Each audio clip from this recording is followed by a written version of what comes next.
आज हम कुछ बात करेंगे जिसमें हम लोगों को किस तरह से दूसरों के साथ व्यवहार करना चाहिए, किस तरह का सोच रखना चाहिए, दूरदर्शिता कैसी होनी चाहिए। इन सब बातों को सोचें आप तो हम देखते हैं कि हम आज की जनरेशन सम्मान करना भूल रही है। हमको सम्मान करना चाहिए भाषा का, भूषा का, भोजन का, भाव का और भजन का। भाषा, सब तरह की भाषाएं ज़्यादा से ज़्यादा सबको सीखनी चाहिए। कई बार विरोध होता है, साउथ में जाओ तो हिंदी का विरोध हो रहा है, हमारे देश में कई जगह अंग्रेजी का विरोध होता है। मैं समझता हूँ कि कोई भी भाषा खराब नहीं है, हर भाषा का समृद्ध साहित्य है। ज़्यादा से ज़्यादा भाषाएं व्यक्ति सीखे। अभी नई एजुकेशन पॉलिसी में भी त्रिभाषा फार्मूला रखा गया है कि जब स्कूल में पढ़ाएं तो अपनी लोकल मातृभाषा में, जैसे राजस्थानी तो राजस्थानी में पढ़ाया जाए, तमिल का है तो वहाँ की तमिल में पढ़ाया जाए। अच्छी बात है, जल्दी सीखेगा बच्चा। लेकिन उसको अन्य भाषाएं, हिंदी हो चाहे अंग्रेजी हो चाहे और भी भाषाएं, ज़्यादा से ज़्यादा सीखे।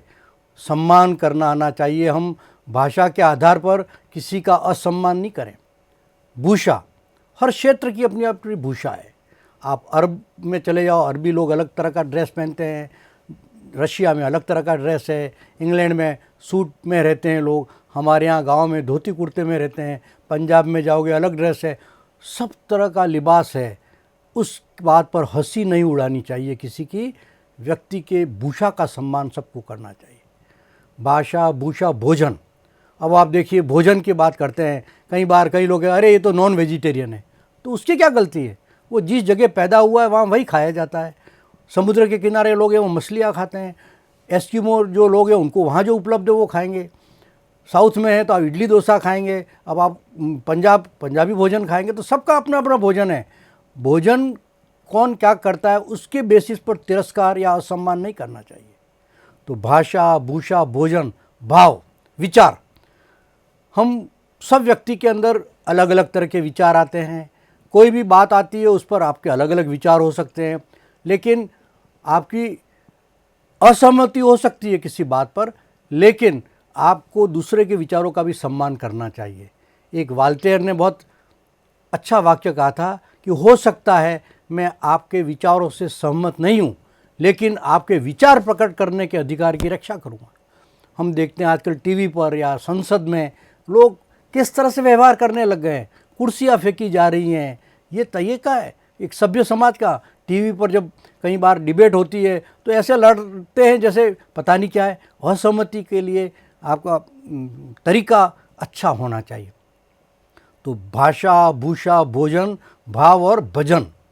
भजन, धर्म, आप देखिए कि सब तरह के धर्म हैं। हिंदू धर्म, इस्लाम, ईसाई, जैन, कोई भी धर्म खराब नहीं है। धर्म को चलाने वाले कुछ पाखंडी लोग उस धर्म को बदनाम करते हैं और उसका मिसयूज़ करते हैं। इसलिए सभी धर्मों, कौन से धर्म में खराब बात लिखी है?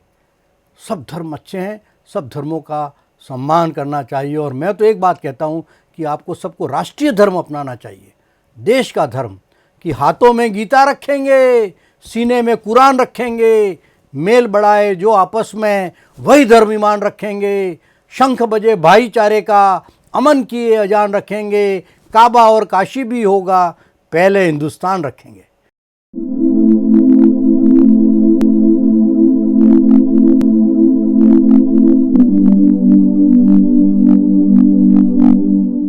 एक बार एक साइकोलॉजी के प्रोफेसर क्लास में आए और उन्होंने एक कहानी सुनाई जो हम सबको ध्यान में रखनी चाहिए। कांच की बरनी और 2 कप चाय। उन्होंने एक कांच की बरनी सामने टेबल पर रखी और पास में रखी हुई टेनिस की गेंद उसमें लगातार डालते रहे। तब तक डालते रहे जब तक कि वो कांच की बरनी भर नहीं जाए। जब बरनी भर गई तब उन्होंने छात्रों से पूछा, बरनी भर गई? सबने एक स्वर में कहा, सर बरनी भर गई। फिर उन्होंने नीचे से कंकर की थैली निकाली और उनको डाला और उस कांच की बरनी को हिलाया, बीच में कंकर भी समाहित हो गए। फिर पूछा, सबने कहा सर बरनी भर गई। फिर उन्होंने नीचे से रेत की थैली निकाली और उसको भी उसमें डाला और उसको हिलाया, तो जो कि बीच में जगह थी वहाँ पर रेत भर गई। फिर पूछा, फिर तो सब छात्रों ने कहा कि सर अब तो भरनी पूरी तरह भर गई।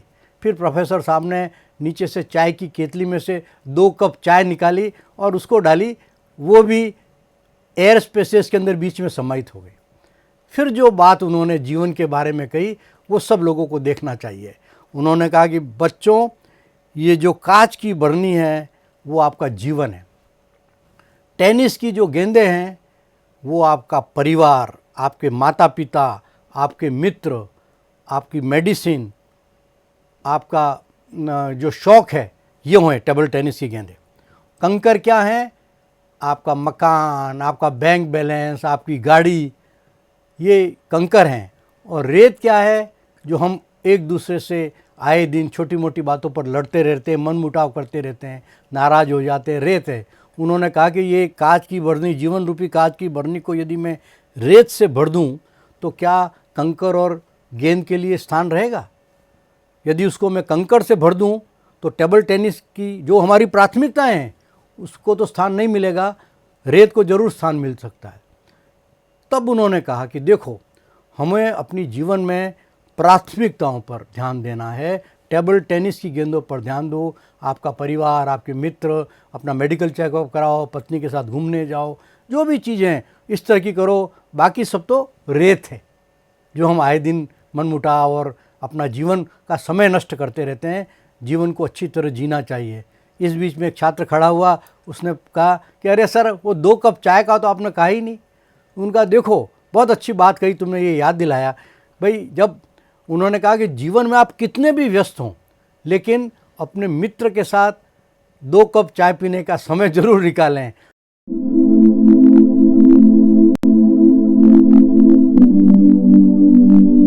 जोड़ने वाले बनो। समाज में लोग तोड़ने का काम कर रहे हैं। आज बहुत दुर्दशा हो रही है देश समाज की, विश्व की। एक बार दर्जी का बेटा स्कूल से जल्दी घर आ गया। दर्जी को वो देख रहा था कि वो कपड़ा काटता था, फिर अपनी टोपी में सुई लगा रखी थी धागे के साथ, उसको निकालता, फिर उसको सीता, फिर उस सुई को वापस टोपी में लगाता, फिर कपड़ा काटता। ये बार बार वो देख रहा था इस घटनाक्रम को। तो उसने पापा को पूछा, अरे पापा, जब जब भी मैं देखता हूँ कि वो कैंची से आप कपड़ा काटते हो, इसके बाद उस कैंची को पाँव के नीचे दबा देते हो और फिर टैप जो आपकी कैप है उसमें से आप सुई निकालते हो और उसको जोड़ते हो, बार बार कैंची को पाँव में दबाते हो काटने के बाद में। तो उस दर्जी ने कितना अच्छा उत्तर दिया कि पापा ऐसा क्यों करते हो आप? उसने कहा कि बेटा, जो तोड़ने वाला होता है उसकी जगह पाँव में है और जो जोड़ने वाला है उसका स्थान सिर पर है।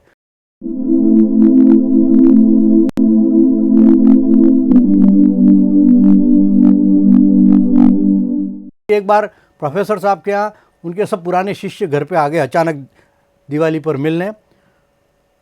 15-20 स्टूडेंट थे। बैठो, सबको कहा एन्जॉय हॉट कॉफ़ी। तो उन्होंने एक पूरे जग में कॉफ़ी रखी बीच में, और क्योंकि एक साथ इतने सारे स्टूडेंट्स आ गए थे तो घर में कुछ बहुत सुंदर कप थे, कुछ कम श्रेणी के थे, कुछ मध्यम श्रेणी के, कुछ प्लास्टिक के, सब ला करके उन्होंने रख दिए। और उन्होंने कहा कि भाई सर्व योर सेल्फ। अधिकतर जो छात्र थे अच्छा से अच्छा कप लेना चाह रहे थे और फिर सब ने कॉफ़ी पी। प्रोफेसर साहब ने पूछा कि कैसे चल रहा है आप सबका कार्य? उनका, sir we are enjoying our life, लेकिन लाइफ बड़ी स्ट्रेसफुल है, काम बहुत रहता है ये वो।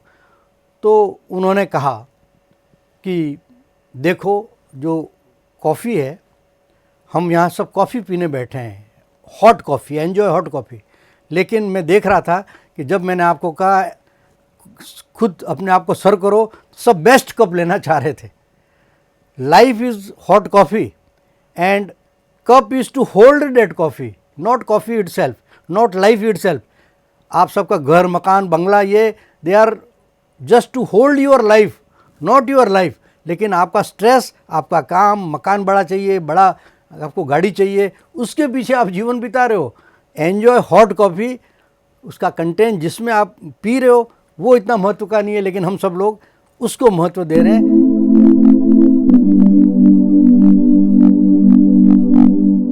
एक बार प्रोफेसर साहब आए क्लास में, उन्होंने हाथ में गिलास पानी का भरा था, पकड़ करके पूछा बच्चों को कि कितना वज़न होगा इसमें।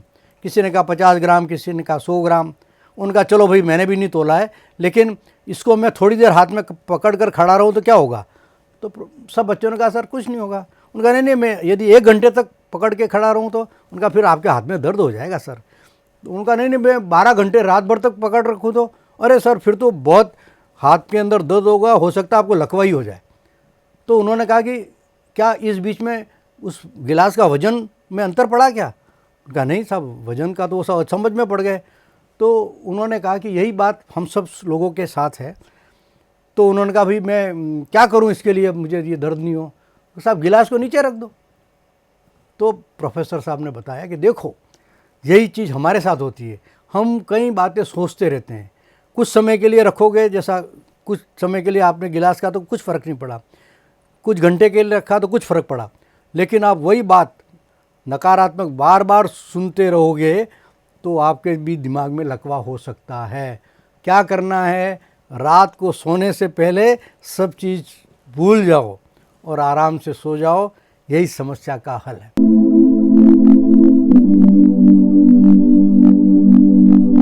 एक बार इसी तरह से एक ग्रुप बैठा था और एक मैनेजर ने आकर के कहा कि देखो ये 500 रुपये का नोट है।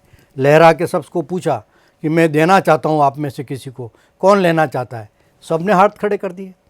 फिर उन्होंने कहा कि देखो ये नोट को मैं मसल रहा हूँ, और उन्होंने अपनी मुट्ठी में उसको मसला और फिर कहा कौन लेना चाहता है? फिर सभी लोगों ने हाथ खड़ा कर दिया।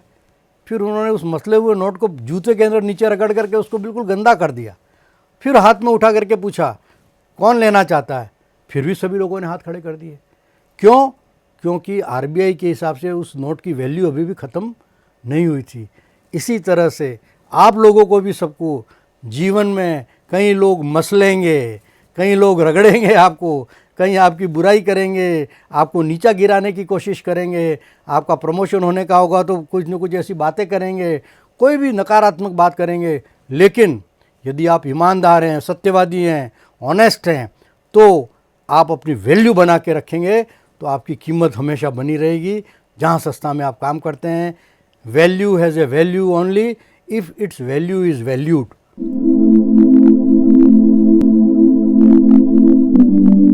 सोच लोगों की नकारात्मक हो जाती है, हर चीज़ को नकारात्मक भाव से सोचते हैं।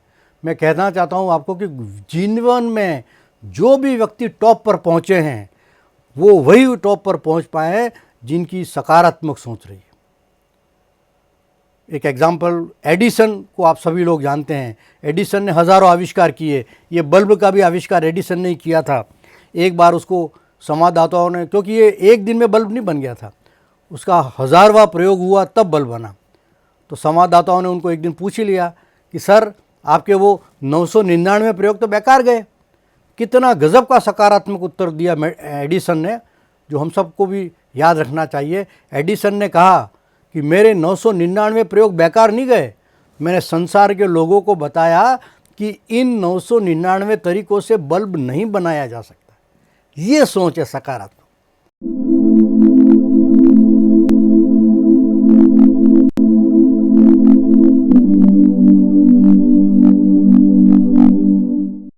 एक बार पेरिस के ईफल टावर पर प्रतियोगिता चल रही थी।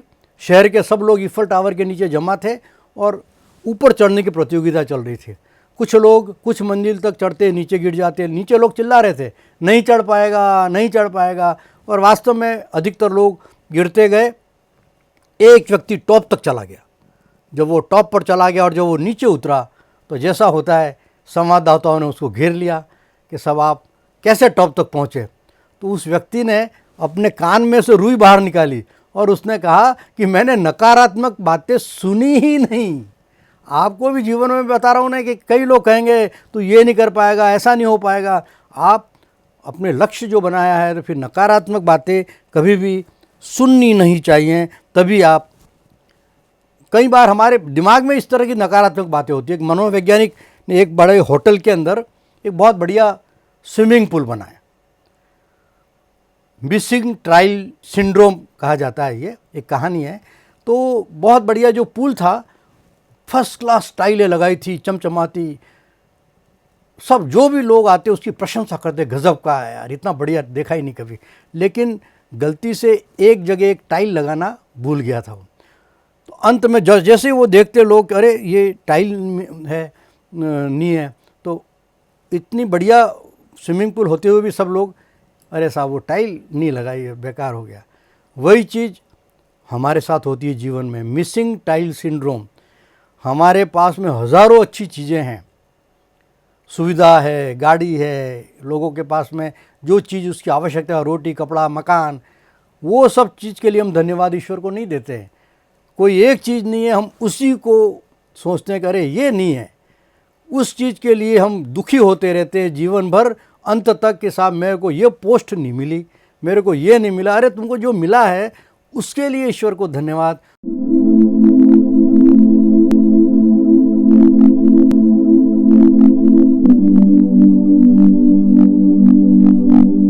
एक व्यक्ति जंगल में दौड़ रहा था, दौड़ता जा रहा था, थक के चूर करके गिरने लग गया वो।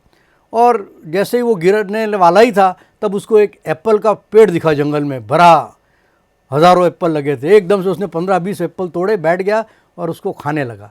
पहला एप्पल खाया, मज़ा आ गया, धन्यवाद देने लगा ईश्वर को। लेकिन होता क्या है कि थ्योरी ऑफ डिमिनिशिंग ग्रेटिट्यूड है। दूसरा एप्पल खाया तो कम धन्यवाद पाया, तीसरा चौथा और सातवां आठवां एप्पल खाते खाते तो वो एप्पल उसको कड़वा लगने लग गया। और 10वें एप्पल तक तो उसको आधा खाया और उसने फेंक ही दिया कि ये तो बेकार है। तो देखिए आप कि एप्पल वही है, उसी पेड़ का है, वही मिठास वाला है, लेकिन उसको बहुतायत से मिल गया तो उसको उसकी इम्पोर्टेंस ख़त्म हो गई। वही बात हमको जब महसूस हुई एक बार, जब अभी कोरोना के पीरियड के अंदर इटली के अंदर एक व्यक्ति जो हॉस्पिटल से डिस्चार्ज हो रहा था, 5,000 यूरो का उसको बिल दे दिया आपके ऑक्सीजन का। तो ज़ोर से उछला चिल्लाया, उसने कहा इतना सारा। तो उसने कहा, हॉस्पिटल वाले ने, अरे बहुत ज़्यादा लग रहा है, कुछ कम कर देंगे। उसने कहा नहीं, मैं कम होने की बात नहीं कर रहा हूँ, मैं ये सोच रहा था कि ये जीवन भर मुझे फ्री ऑक्सीजन भगवान दे रहा है, उसको कभी मैंने ग्रेटिट्यूड नहीं किया, और ये 5 दिन आपने हॉस्पिटल में रख करके 5,000 यूरो।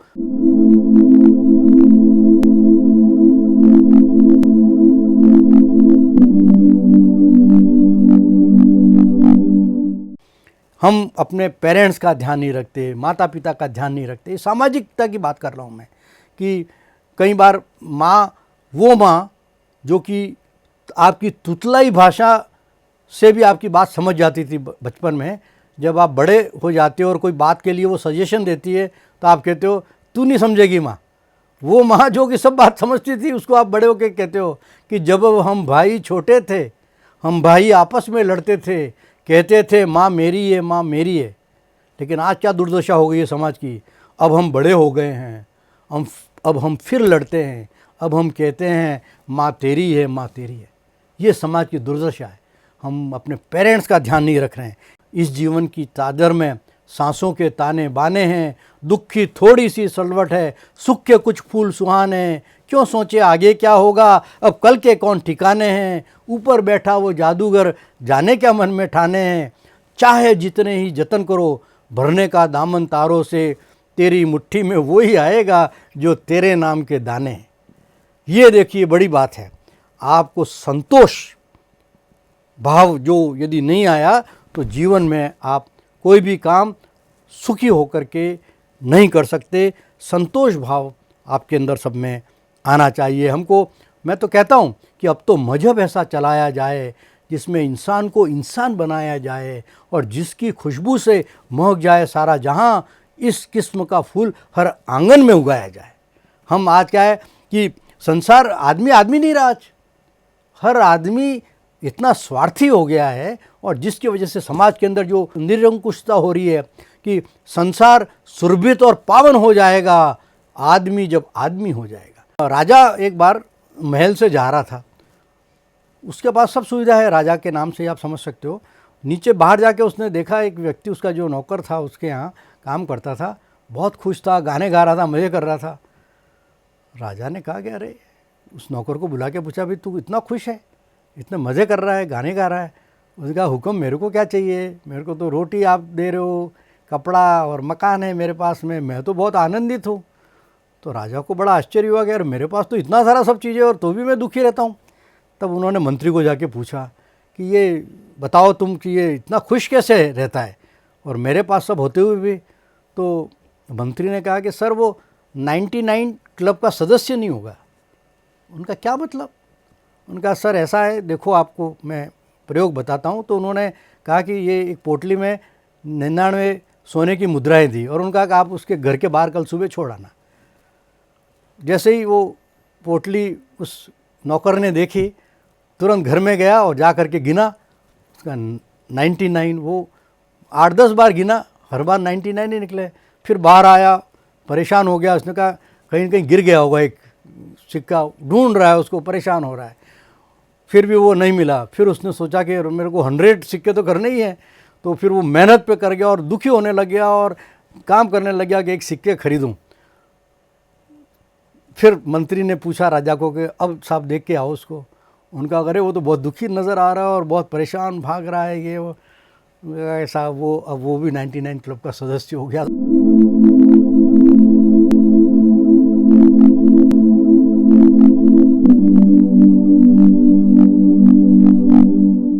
यदि मैं आपको पूछूं कि 5 नोबेल लॉरिएट के नाम बता दो 1986 के, या 10 ओलंपियन के नाम बता दो, या 5 साल के पहले जो ओलंपिक हुआ था उसमें किसी ने गोल्ड मेडल जीता था, उसका नाम बता सकते हो क्या? ये क्वेश्चन पर सभी लोग शांत हो जाएंगे, जबकि वो टॉप थे उस समय, टॉप आदमी। लेकिन हम देखते हैं कि डिग्रीज, पैसा, आपकी शोहरत, ये सब धूमिल हो जाती हैं उस व्यक्ति के साथ ही, सब लोग भूल जाते हैं। लेकिन मैं आपको दूसरे क्वेश्चन पूछूं क्विज में कि आप ऐसे 3 मित्रों के नाम बताओ जिन्होंने आपके समय पर सहायता की। आप ऐसे व्यक्तियों के नाम बताओ जो आपके बहुत अच्छे टीचर थे। आप ऐसे व्यक्तियों के नाम बताओ जिन्होंने आपको समय पर सहायता की। तो आप तुरंत उसके नाम लिख दोगे। तो देखिए, पर्सनल टच लाइफ में बहुत बड़ी बात है। सब लोगों को इस तरह की चीज़, इसीलिए एक बात और मुझे याद आ रही है कि कौन खुश इस दुनिया में। हार्वर्ड यूनिवर्सिटी में रिसर्च हुआ, 70 साल तक रिसर्च हुआ, आज भी हो रहा है वो, यही जानने के लिए कि कौन खुश है इस दुनिया में। हार्वर्ड यूनिवर्सिटी जहाँ से कई पॉलिटिशियंस निकले, कई करोड़पति, कई वैज्ञानिक, कई नोबेल लॉरिएट निकले, कई एस्ट्रोनॉट थे, इवन कहीं जेल में भी गए, ऐसे अलग अलग तरह के, हर तरह के लोग थे। उन जो बहुत अच्छे अच्छे वहाँ के जो लोग निकले, उनके जा कर के पूछा तो क्या चीज़ कॉमन आई खुशी की? डिग्री नहीं थी वो, पैसा नहीं था वो, और सुविधाएं नहीं थी किसी के पास। क्या चीज़ कॉमन थी? वो व्यक्ति जिसने संबंध बनाए, और संबंध, ये सोशियोलॉजी की बात है, देखो आप, संबंध बना और संबंध निभाना, वो व्यक्ति ज़्यादा खुश रहा।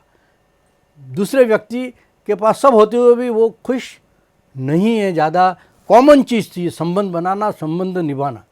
हर व्यक्ति के अंदर, आपके अंदर भी, आपके बॉडी के डायमेंशंस की यदि कोई बात की जाए तो 4 चीज़ें होती हैं हर चीज़ के, PQ, IQ, EQ और SQ। PQ है फिजिकल क्वेश्चन, शारीरिक रूप से 25% भाग आपका ये है बॉडी का। PQ physical question. Physical question में क्या आएगा? पहली बात आएगी कि आप खाना क्या खाते हैं, कितना खाते हैं, कब खाते हैं। हेल्थ के लिए बहुत ज़रूरी है। ये नहीं है कि पेट्रोल की गाड़ी में डीजल डाल दो, लेकिन हम करते हैं। पान पराग खा रहे हैं, जो चीज़ हमारे शरीर के लिए अच्छी नहीं है, लेकिन हम खाते हैं। क्या खाते हो, कितना खाते हो, समय भी निश्चित होना चाहिए खाने का, कब खाते हो, फिजिकल क्वेश्चन के लिए। दूसरी बात है एक्सरसाइज। एक्सरसाइज, आप फिजिकली फिट नहीं है, बेकार है। मैंने जैसा जिक्र करता रहता हूँ हमेशा कि बिना योग और एक्सरसाइज के अपने आप को फिट। तीसरा है नींद। 7 घंटे की नींद हर आदमी को लेना ज़रूरी है, फिजिकल क्वेश्चन बहुत इंपॉर्टेंट है इसके लिए। और चौथी बात है अपना लेज़र टाइम कैसे बिताते हो आप, दोस्तों के साथ गप लगाना, चाय पीना, कॉफ़ी पीना, जा रहे हैं, बातें कर रहे हैं, सामाजिक। PQ। दूसरा है IQ, इंटेलिजेंट क्वेश्चन। आपका आज कल से बेहतर होना चाहिए। इनोवेशंस करते हो क्या आप? नई नई चीज़ने की ललक है क्या सीखने की आपके अंदर? उसका आईक्यू अच्छा नहीं है जो एक बार अच्छे मार्क्स ले आया। प्रतिदिन आप अपनी कार्यक्षमता को किस तरह से बढ़ाते हो, कोई नई चीज़ करते हो, अपने आप को विपरीत परिस्थिति में किस तरह से पेश आते हो, आपका आईक्यू परिस्थितियों से जूझने के लिए किस तरह से वर्क करता है, ये बहुत इंपॉर्टेंट है। तीसरा है ईक्यू, इमोशनल क्वोशेंट, जज्बाती तौर पर आप कैसे हो, क्या आपको गुस्सा तो नहीं आता है? जो जिनका ज़्यादा बार बार गुस्सा आता है उनका ईक्यू बहुत लो है, ध्यान रखना पड़ेगा आपको अपना इमोशनल। आज मैं देखता हूँ एग्ज़ाम में कम नंबर आ गए, बच्चे आत्महत्या कर लें, छोटा सा मनमुटाव हो गया, सेपरेशन हो रहा है। क्यों? क्योंकि आपका इमोशनल क्वोशेंट बहुत वीक है। आज हम इस चीज़ पर ध्यान नहीं दे रहे हैं। साइकोलॉजिकली आपको इमोशनल क्वोशेंट स्ट्रॉन्ग करना जरूरी है। और चौथा है एसक्यू, स्पिरिचुअल क्वोशेंट। ये और भी बड़ी बात है। स्पिरिचुअल को कई लोग धार्मिक समझते हैं, धार्मिक नहीं है। आप इस पृथ्वी पर किस उद्देश्य से जी रहे हो, क्या कर रहे हो आप, ये बहुत इम्पॉर्टेंट है। एक एग्जाम्पल से मैं आपको बताना चाहता हूँ कि दो डॉक्टर थे, दोनों बहुत अच्छी प्रैक्टिस चलती थी, बहुत ईमानदारी से काम करते थे, सेवा करते थे, बहुत पैसा कमाते थे। एक डॉक्टर का उद्देश्य था कि ज़्यादा से ज़्यादा बंगलो खरीदूँ, फार्म हाउस खरीदूँ, कार अलग अलग तरह की खरीदूँ, उसमें अपना पैसा व्यतीत करता था। जब दूसरे डॉक्टर को पूछा कि तुम्हारा जीवन का उद्देश्य क्या है, वो भी वैसा ही कमा रहा था, वही कर रहा था, लेकिन उसने कहा कि मैं चाहता हूँ कि भारत से माल न्यूट्रिशन की समस्या समाप्त हो जाए। तो जीवन का उद्देश्य किसका एसक्यू ज़्यादा है? दूसरे डॉक्टर का, जिसने कि अपना काम स्पिरिचुअल दृष्टि से करने की सोची। तो मैं ये आपको चाहता हूँ कि माना कि गुल को गुलशन न कर सकेंगे हम, पर फिर कर जाएंगे कांटे कम, जिस राह से भी गुजरेंगे हम। जहाँ भी जाऊँगा चिराग जलाऊँगा। चिराग का अपना कोई घर नहीं होता। हर आदमी को अच्छे काम करने चाहिए समाज के रूप में। और इस कार्यक्रम के माध्यम से मैं यही बताया मैंने आपको कि किस तरह आप खुश रह सकते हो, खुश रहने के क्या तरीके हैं। जीवन में आपको जो चीज़ें मिली हैं उन सब के ऊपर विश्वास रखो, ईश्वर को धन्यवाद दो, ये बहुत बड़ी बात है।